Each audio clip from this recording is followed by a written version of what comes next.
한번 따라해 볼까요? 부활의 증인이 되자. 부활의 증인이 되자. 큰 소리 나면서. 부활의 증인이 되자. 부활의 증인이 되자. 오늘은 부활의 증인이라는 제목으로 말씀을 드립니다. 이 코로나 사태로 인해서 여러 가지 어려운 환경 가운데 있는데 오늘 교회 많이 나와줘서 고맙습니다. 기독교 신앙을 가르쳐서 부활신앙이라 이렇게 불러요. 그 기독교를 부활종교라 이렇게 말하기도 합니다. 우리가 사도신경을 고백하면서 우리는 어떤 예수님을 믿는가 하는 데 대해서 5가지로 고백을 해요. 거기에 보면은 첫째는 예수님의 탄생, 동정녀 마리아에게 나시고 그 예수를 우리는 믿습니다. 그 다음에 십자가에 고난당하고 죽으신 그 예수를 믿습니다. 그 다음에는 죽은 지 3일 만에 부활하신 예수를 믿습니다. 그리고 40일 동안 이 세상에 계시다가 성천하신 그 예수를 믿고 앞으로 재림하실 예수를 믿습니다 하는 것이 우리 사도신경을 고백하는 이유입니다. 이건 뭐냐면 우리의 신앙 고백이에요. 우리는 이러이러한 예수를 믿습니다 하는 것을 내 심령으로 고백하는 거예요. 자, 이 5가지 고백 가운데서 가장 중점적으로 다뤄야 할 문제가 뭐냐면은 십자가의 죽음과 부활입니다. 십자가의 죽음과 부활, 이것은 우리 기독교 신앙의 핵심이라고 이렇게 말할 수 있습니다. 십자가와 부활. 그렇기 때문에 마태, 마가, 누가, 요한 이 4복음서에 예수님의 생애와 말씀들을 쭉 기록을 하면서 전체 분량의 약 3분의 1을 이 십자가와 부활에 관해서 기록을 해두고 있습니다. 기독교 신앙은 십자가의 죽음과 부활을 그 핵심으로 다루고 있습니다. 성경을 자세히 보시면 초대교회 사도들이 복음을 전파할 때 그 중심 내용이 무엇이냐? 예수 그리스도께서 십자가에 고난 당하여 죽으시고 3일 만에 부활하셨다 하는 것을 중심으로 복음을 전파했습니다. 그러기에 목사의 설교에서 예수 십자가와 구원의 사건이 빠져버리면은 이건 종교 철학을 강의하는 것밖에 되지 않아요. 오늘 우리 많은 목사들이 설교를 잘하는데 보면은 어떤 사람은 아예 십자가와는 전혀 관계없는 그런 철학적인 이야기만 하는 사람들이 없잖아 있습니다. 우리가 알아야 됩니다. 십자가 구원의 사건이 설교 내용 가운데서 빠져버리면 그건 설교가 잘못되었다는 말씀이에요. 가룟 유다가 예수님을 배신했죠. 그리고 나서 스스로 마음의 가책을 받아서 양심의 가책을 받아서 목을 메어 자살을 했습니다. 그 성경에 보면은 배가 터져 죽었다 그래요. 목을 메어 자살을 했는데 신학자들은 그게 아마 새끼가 썩은 새끼였더니 힘이 없더니 떨어졌어요. 끊어졌어요. 그리고 떨어지면서 배가 터져서 죽었다.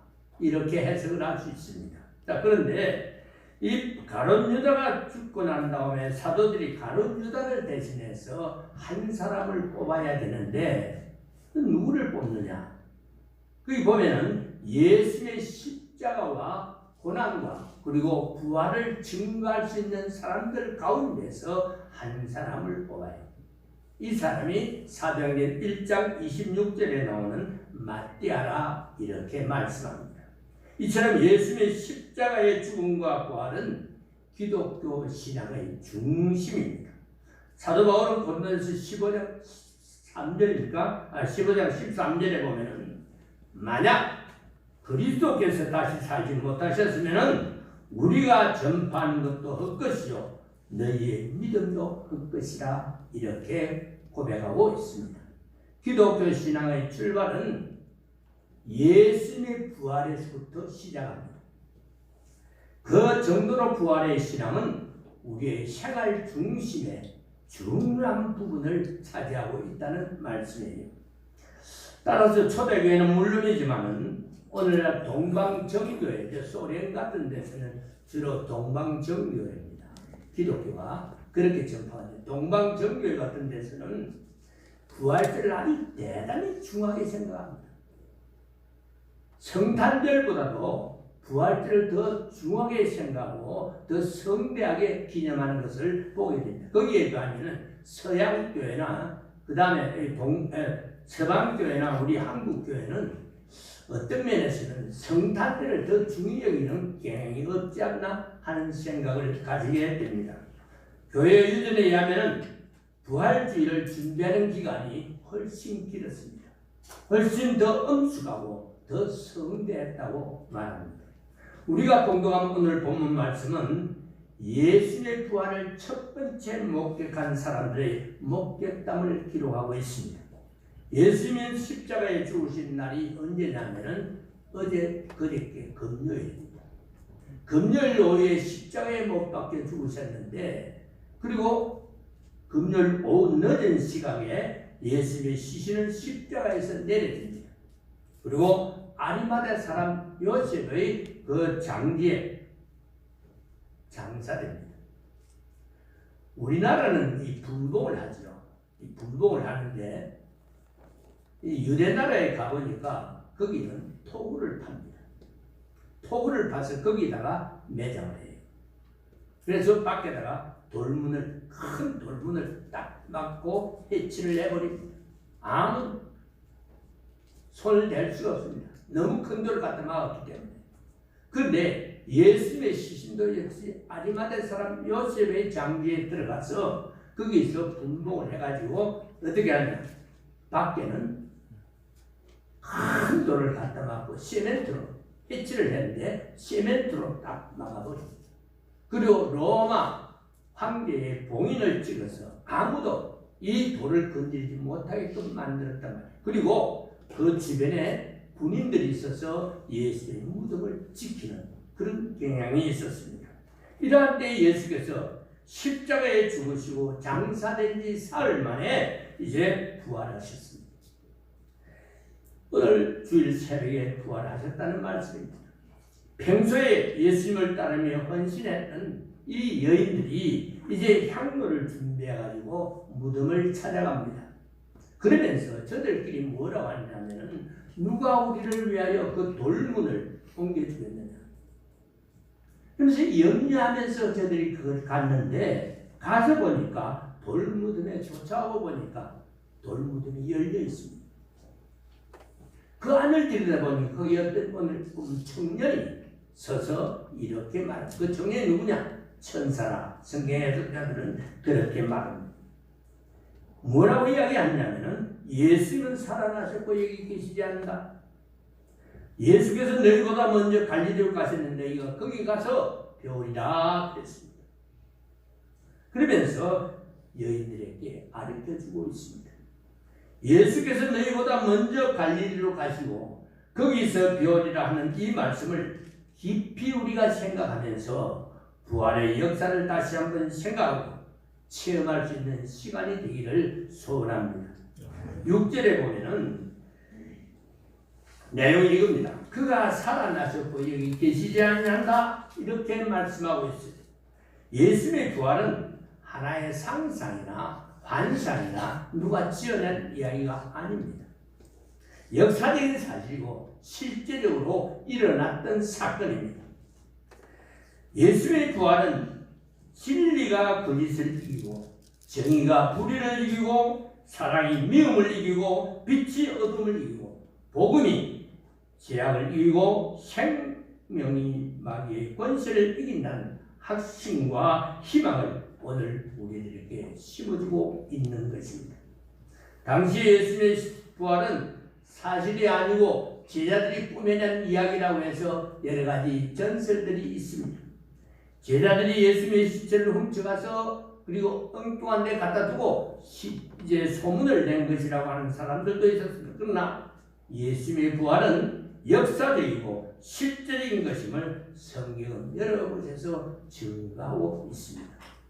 부활의 아침에 무덤을 찾아갔던 이 여인들이 부활을 목격한 것이 아니고 부활을 목격한 뿐 아니라 수많은 사람들이 동시에 예수님의 부활을 목격했습니다. 예수님께서 승천하시기 전 40일 동안 부활하고 난 다음에 40일 동안 이 세상에 계셨어요. 근데 14번이나 많은 사람들 앞에 자기의 부활된 모습을 보여주었습니다. 때로는 수백 명의 군중들이 모인 가운데 나타나기도 했습니다. 부활은 엄연한 역사적인 사실입니다. 초대교회 성도들이 예수님이 부활하셨다는 이 사실을 목격하고 확실히 믿을 수 있기 때문에 담대하게 복음을 전파할 수 있었다는 말이에요. 성경 보면은 이래요.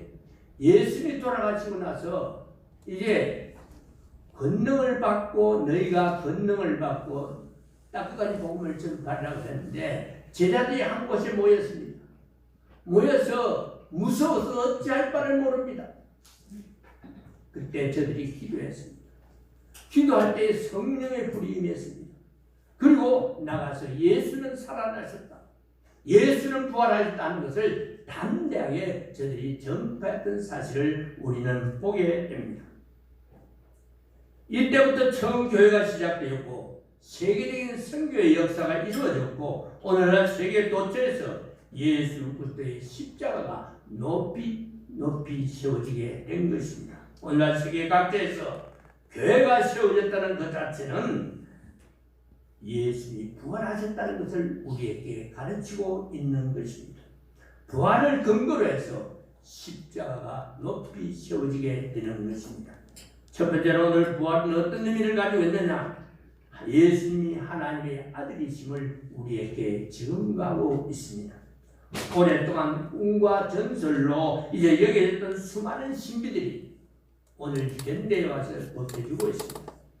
우리가 잘 아는 달과 별들의 이제 이에서 달과 별들의 세계에도 인간이 발자국을 남길 수 있게 되었습니다. 사람의 신체의 중요한 부분도 이제 서로 이식 수술을 해서 죽어가는 사람도 살리는 역사가 나타납니다.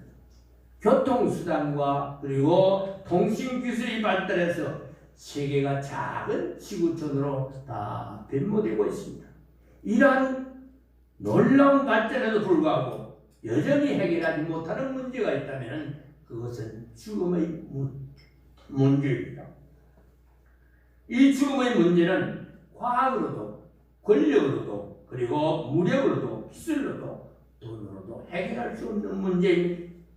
또한 지구촌에 생존해 있는 모든 사람은 그 어느 때인지는 모르지만 서서히 한 사람씩 죽어지고 말 것입니다. 그 죽음의 순간은 오늘 여기 앉아 계신 여러분과 나에게도 곧 시시각각으로 오고 있다는 사실을 우리는 깨달아야. 그래서 철학자 쇼펜하우어 같은 사람은 인생아 너는 죽음의 길로 행하여 가고 있다라고 그는 외쳤습니다.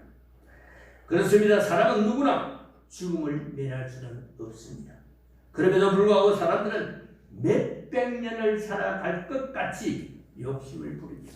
재물을 모읍니다. 권력을 휘두릅니다. 누구에게나 흔히 말하는 갑질 노릇을 하기를 원하고 있습니다.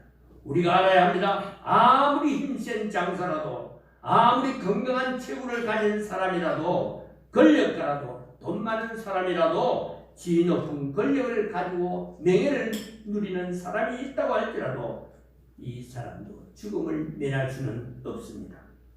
우리 모두는 죽음 앞에 겸손해야 합니다.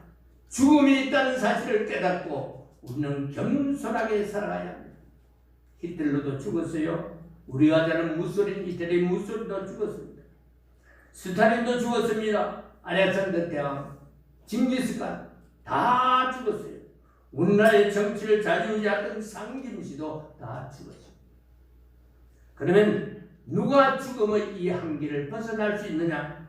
우주 만물을 창조하시고 생명을 주시고 인간의 생사복을 주장하시는 하나님만이 죽음을 극복할 수 있고 죽음의 문제를 해결할 수 있는 줄 믿습니다. 예수 그리스도께서 죽음을 극복하고 다시 사셨다는 이 사실이야말로 예수님이 바로 하나님의 아들이요 이 땅에 오신 분이라는 사실을 우리들에게 입증해주고 있는 것입니다.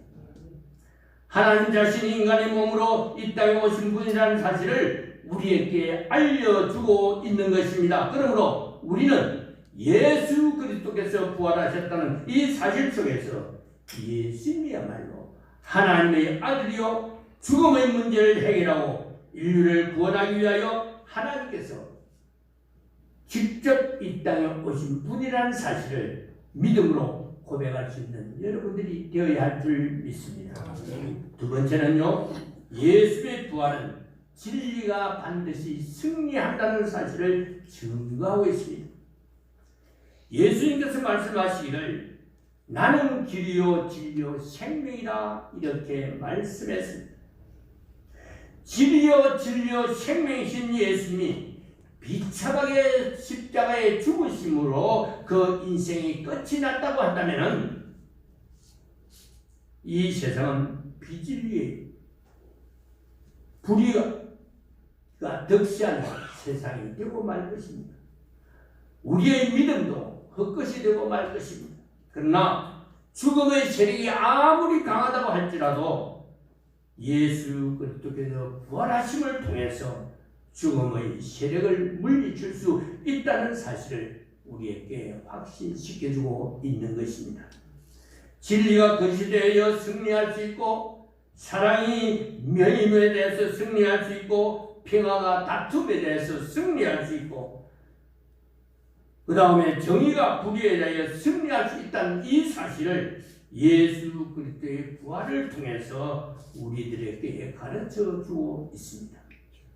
우리 기독교가 지난 2000년 동안 모든 고통과 핍박과 한란 가운데서 진리를 외치고 그리고 정의를 실현하고 사랑을 실천하면서 생명의 전능성을 일깨운 것도 예수 그리스도가 부활하셨다는 이 죽어도 다시 산다는 믿음을 우리가 가지고 있었기 때문입니다. 그러기에 우리는 예수님이 부활하셨다는 이 사실을 알고 있는 것으로 만족하지 말고 부활하신 것을 우리는 믿는다는 그 고백으로서 만족하지 말고 있는 부활하신 예수님을 내 안에 영접하고 그리고 내 자신의 생활 속에서 부활의 승리를 매일매일 드러낼 수 있어야 할 줄 믿습니다. 오늘 우리가 하나님 앞에 예배를 드리면서 부활하신 주님을 찬양하고 기쁨을 올리고 그리고 영광을 올리는 것으로서 거쳐서는 안 됩니다. 부활하신 그 주님을 우리 안에 모시고 부활하신 주님과 함께 살아가는 모습이 우리에게 있어야 합니다. 예수님께서 불의를 진리로 승리하시고 거짓을 진실로 승리하시고 미움을 사랑으로 승리한 것처럼 이런 승리를 오늘 우리의 생활 속에서 드러내면서 살아가는 우리 성도들이 될 수 있을 때 부활의 주님과 함께하는 생활이 될 줄 믿습니다. 세 번째는요, 예수님의 부활은 예수님이 인류의 구세주이심을 증거하고 있습니다. 하나님께서 인류를 죄악에서 구원하시기 위하여 자기의 독생자 예수를 이 땅에 보내주셨습니다.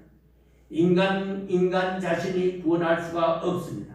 인간을 만드시고 인간의 생사복을 주장하시는 역사의 주관자이신 하나님만이 인간을 이 어둠의 세력에서 사망의 번뇌에서 구원할 수 있는 줄 믿습니다. 하나님께서 우리를 구원하기 위하여 자기의 독생자 예수 그리스도를 이 땅에 보내주셔서 우리를 대신하여 십자가에 죽게 하시고 우리를 구원하사 하나님의 자녀로 삼아 주셨습니다. 예수께서 이 세상에 오신 것은 우리를 구원하기 위한 하나님의 계획이요 하나님의 방법입니다. 예수의 부활하셨다는 이 사실은 예수님이야말로 과연 인류의 구세주라는 사실을 오늘 우리들에게 입증시켜주고 있는 것입니다. 그렇다면 부활하신 예수님을 우리는 어떻게 영접을 해야 합니까? 오늘 본문에 보면은 예수님은 어떤 사람을 만나기를 원했는가?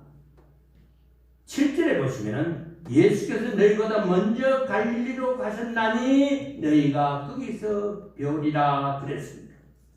예수께서 제자들과 함께 최후의 만찬을 가지실 때에 제자들에게 이렇게 말합니다. 죽음 그리고 부활, 이것을 분명히 말해요. 내가 십자가의 고난을 받아 죽을 것이고 3일 만에 부활하실 것이다 하는 것을 말씀했습니다. 그때부터 죽었다가 다시 살아난 다음에 먼저 갈릴리로 가신다는 사실까지도 말씀을 했습니다. 마가복음 14장 28절에 보면은 내가 살아남는 후에 너희보다 먼저 갈릴리로 가리라 그랬습니다. 왜 갈릴리로 먼저 가리라고 했습니까? 갈릴리는 예루살렘과 너무나 대조적인 곳입니다. 예루살렘은 이스라엘의 수도이고 권력을 가진 자들이 사는 곳입니다. 부한자들이 사는 곳입니다. 지도층 인사들이 사는 곳입니다. 스스로 고귀하다고 자부하는 사람들이 그곳에 살고 있습니다. 그곳에는 온갖 불의와 모함과 금모술수와 음란과 비윤리와 비부도덕이 판을 치는 곳이 바로 예루살렘입니다. 그러나 갈릴리는 순박한 곳입니다. 제가 2000년도에 그 갈릴리 한번 갔어요. 가서 보니까 너무나 평안한 곳입니다. 아주 평화로운 곳이에요. 거기는 아름다운 갈릴리 호수가 있습니다. 거기서 많은 사람들이 배를 뜨면서 고기를 잡습니다. 조용한 곳이에요. 그리고 양떼들이 이제 들판에 노는데 목동들이 양떼를 키웁니다. 농부들이 농사를 짓습니다. 푸른 초원이 푸른 초원이 아주 산뜻 있습니다. 이러한 갈릴리에서 예수님께서 제자를 만나기를 원했습니다. 예수님이 첫째 제자를 만날 때 어떻게 했습니까? 나를 따라오너라. 내가 너희로 사람을 낚는 어부가 되게 하리라. 그 말씀을 들은 제자들은 배와 그물과 일가 친척을 다 버려두고 나는 죄인으로 소이다. 저들이 회개하면서 자신의 가을을 회개하고 주님을 따르기 시작했던 곳이 바로 갈릴리입니다. 고기 잡는 어부에서 사람을 낚는 어부가 되게 했던 곳이 바로 갈릴리입니다. 제자로 거듭나면서 영적인 눈을 뜨게 했던 곳이 바로 갈릴리입니다. 부활하신 예수님께서는 제자들이 새로운 사람으로 출발했던 이 갈릴리, 거듭나게 했던 그곳에서 제자들을 만나기를 원했다는 말씀이에요. 오늘 우리는 부활의 의미를 다시 한번 되새겨 보아야 합니다. 부활절은 예수님이 죽으시고 3일 만에 다시 살아나신 절기를 우리는 찬양하고 그리고 감사하는 절기입니다.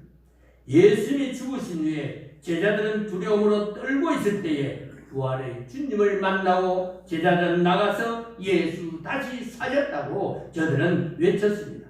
예수는 하나님의 아들이라고 저들은 담대하게 외칠 수 있었습니다. 엠마오로 가는 두 제자는 부활하신 주님을 만난 다음에 저들은 예루살렘으로 향하여 인생의 길을 바꾸는 역사가 있었습니다. 예수 믿는 사람을 박해하던 이 사도 바울은 부활하신 주님을 만난 다음에 예수 그리스도의 종이 되고 예수 그리스도를 위해서 일평생 생명을 바쳐 복음을 전파했습니다. 그토록 방황했던 어거스틴 같은 사람은 33살에 부활절 아침에 예수를 만났습니다. 그리고 거듭나서 이제는 성자가 되었습니다.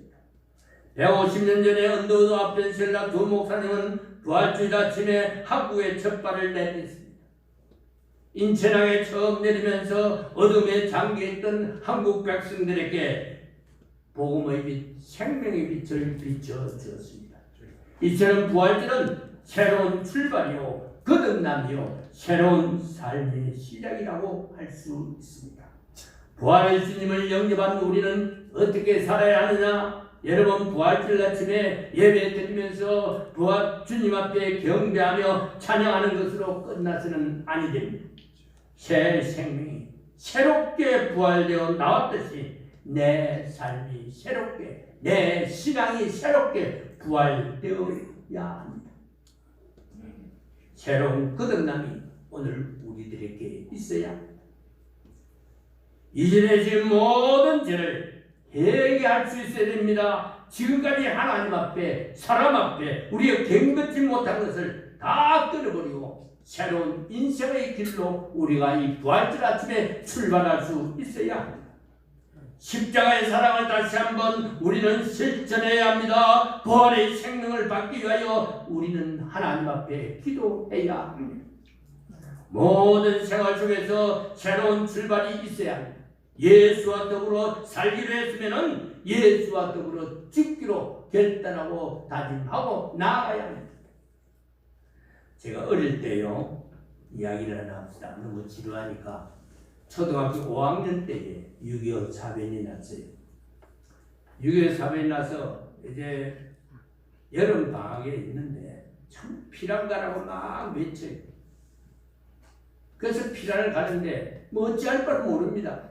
그러니까 저희 아버지는 좀 몸이 약해서 못 가겠다. 난 죽어도 못 갈 테니까 내 길이 가라. 그래서 우리 형제간끼리 가면서 또 흩어졌어요. 저희 형님과 여동생과 그리고 우리 이장로는 저 다른 곳으로 갔습니다. 다른 곳으로 가고 우리는 또 어머니와 나하고 우리 누님이 또 다른 곳으로 갔습니다. 산속으로 들어갔어요. 아주 깊은 산속으로 들어가서 아는 사람이 있어요. 거기에서 응가하고 있습니다. 그런데요, 매일 아침 저희는 예배를 드립니다. 어머니, 나, 우리 누나 셋이서 예배를 때 제가 지금도 목소리가 좀 크지만은 그때도 목소리가 좀 컸던 것 같습니다. 뭘 불렀냐면은 피난처 있으니 환난을 당한 자 이리 오게 하면서 찬송을 부릅니다. 아침에 찬송을 부르고 한 3절까지 불렀는데 누가 문을 톡톡 두드려요. 문을 열어봤더니 그 주인집이에요.